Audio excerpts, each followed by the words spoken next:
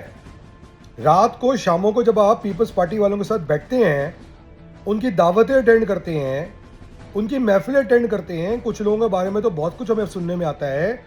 فاروق بھائی، ہماری ہوٹل کے اندر ایک کال آئی تھی آپ کے پاس میرے سامنے، بھول گئے؟ ٹائم بھی نہیں مل رہا تھا آپ کو.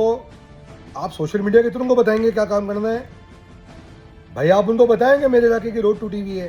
نہیں نہیں نہیں نہیں نہیں، آپ کارکنوں کو ایک نئی ٹرک کی بتی کے پیچھے لگا رہے ہیں کہ کسی طرح ان کو سوشل میڈیا استعمال کرنا آ جائے. اور یہی وہ لوگ ہیں جو کئی سال پہلے ہمیں کہتے تھے کہ تو سوشل میڈیا کے ساتھی آپ کی کیا اوقات ہے. تو آج ایم کیو ایم یعنی کہ سوشل میڈیا پہ رہ جائے گی. اچھا کیوں کہہ رہی ہے وہ یہ بات؟ کیونکہ ان کی اوقات نہیں رہ گئی گراؤنڈ پہ نکلنے کی، یہ باہر نہیں نکل سکتے. اتنے سارے لوگوں کو بلانے کے بعد بھی 10% کارکن نہیں آئے. خالد مقبول، فاروق ستار، حیدر عباس، امین الحق اور ان کی پوری کٹ پنجہ ٹیم مجھے بتائے کہ وہ کیسے پیپلز پارٹی کو کنفرنٹ کرے گی، کیسے 18ویں ترمیم ہونے کے بعد، اور کیسے ان لوکل باڈیز امینڈمنٹ جس کے اوپر تم لوگوں نے فائدے اٹھائے ہیں، اس قیادت کے انڈر جس نے اس قوم کو تباہ برباد کر دیا، تم اس کے حصے دار تھے، جس کو تم بیٹھ کے آج بولتے ہو کہ تمہیں اس کی یاد آ رہی ہے. تم کیسے اس شہر کو بچاؤ گے؟ تم اپنی سیاست بچانے کے لیے نکلے ہو.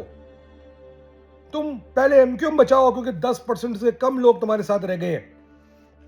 فاضل اتار، آپ نے سنا ہے اس اجلاس میں وہ جو بچہ بیچارہ معصوم ابراہیم گٹر میں گر گیا اس کا ذکر کیا، مگر آپ نے اس اجلاس میں اس ذلالت کا ذکر نہیں کیا جو آپ کو دیکھنی پڑی جب وہاں پہنچے. لوگ آپ کی کٹائی لگانے والے تھے، لوگ آپ کی پٹائی کرنے والے تھے. آپ جائیں نا عوام کے درمیان، نکلیں نا، باہر نکلیں، لگ جائے گا پتا آپ کو کہ عوام آپ سے کتنا تپی پڑی ہے. وہ ایم کیو ایم سے ناراض نہیں ہے، وہ ان لوگوں سے ناراض ہے جنہوں نے 18ویں ترمیم میں قوم کو بیچا، اپنی جائیدادیں بنائی، وہ ان سے ناراض ہے. اور وہ تب تک آپ سے ناراض رہے گی جب تک آپ پہلے وبان کے دہل قوم سے معافی نہیں مانگیں گے، وہ نشان امتیاز واپس نہیں کریں گے جو آپ پکڑ کے سینے پہ لگائے اپنے نام کے ساتھ لکھتے ہیں.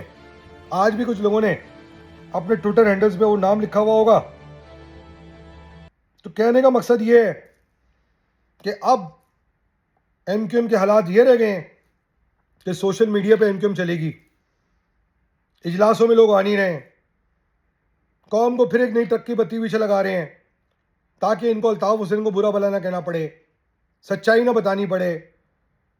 یہ کراچی بچاؤ تحریک نہیں کر رہے، یہ الطاف حسین کی بچاؤ تحریک کروا رہے ہیں، کیونکہ وہ پھر ذلیل ہو گیا ہے، وہ پھر ایکسپوز ہو گیا ہے، یہ لوگ بھی ایکسپوز ہو گئے ہیں۔ وہ کہا نا کہ جب ہم نے تو کسی نے تو گیس اس لیے چھوڑی تھی چوہے مارنے کے لیے کہ ایک آدھ کو چوہا نکلے گا، کونے سے چوہے نکلے ہیں، سب ایکسپوز ہو گئے، پینک میں ہیں، اپنے آپ کو بچانے کے لیے، دکھانے کے لیے کہ ہم آج بھی ریلیونٹ ہیں، نکلے ہیں، مگر وہ دیکھ لیں کہ 10% سے کم کارکنان ان کے ساتھ ہیں۔ یہ بات سمجھنے کی ہے کہ آج نہ صرف کراچی، شہری سندھ، بلکہ ایم کیو ایم سب ان کے ہاتھ سے نکل گئی ہے۔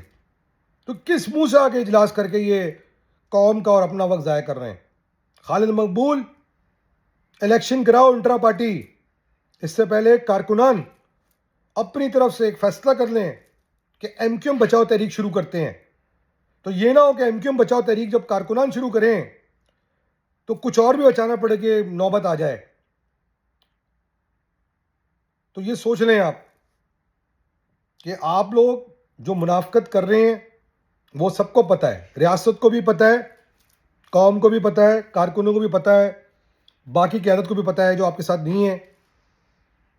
تو اب وقت آ گیا اس منافقت کو یا آپ خود ختم کریں گے یا آپ چاہتے ہیں کوئی اور ختم کرے۔ عزت کے ساتھ کریں گے نہیں کریں گے فیصلہ آپ کا ہے، سوچ لیں۔ کہتے ہیں نا کہ بابر اعظم نہ بن جانا، بس اس سے زیادہ میں کچھ نہیں کہوں گا۔ اپنا خیال رکھیے گا، ایم کیو ایم کارکنوں فیصلہ کرو، ایم کیو ایم بچانی ہے یا ان کچھ لیڈرز کی جو تمہارے نام کی کماریں ہیں، شہیدوں کو، اسیروں کو، لاپتہ کارکنوں کے خاندانوں کو ذلیل کر رہے ہیں، ان کی بزنس کو بچانا ہے۔ یہ فیصلہ آپ نے کرنا ہے، اور اگر آپ کو ایم کیو ایم بچانی ہے تو تیاری رکھیں کہ ایم کیو ایم بچاؤ تحریک شروع کی جائے۔ اب یہ شروع کر دیں یا آپ شروع کر دیں، فیصلہ آپ نے خود کرنا ہے۔ آج کا کو یاد دیجیے، پاکستان زندہ باد، سلامی زندہ باد، جے مہاجر۔